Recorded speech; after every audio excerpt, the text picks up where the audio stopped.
Kasi ako hindi, sure lang. Ito na siya guys. Diba, ang ganda. Ang ganda niya.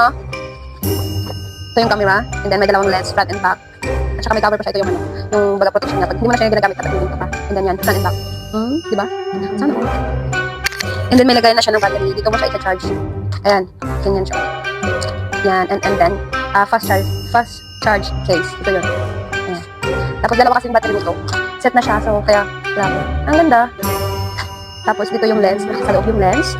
And then, ito yung stick niya, yung invisible stick. Nandito yung invisible stick niya. Wait. Ito na siya guys. Tchanan! Tapos ma-adjust mo siya. So, kung ma-adjust mo lang siya, ganun mo lang. Yan. Ang haba niya kasi. Mahaba siya. Sobra. Tapos, pwede din siya ganyan. Tapos, kahit saan man siya ilalagay, sa bike or sa motorcycle, pwede siyang ilalagay dito. Pwede siyang ilalagay doon. And then, ito yung isang extra battery niya kasi dalawa yung battery niya. Okay natin. Tchanan! Yan. Useful talaga to sa mga nagbabalak mag-vlog. Kaya, pumili na kayo nito. Dito po yung nakalagay yung mga safety guidelines, yung mga papel, yung mga babasahin. Hindi ko alam kung kailangan pa natin basahin lahat to. Sobrang dami. And yan na guys. Bye. Thank you for watching.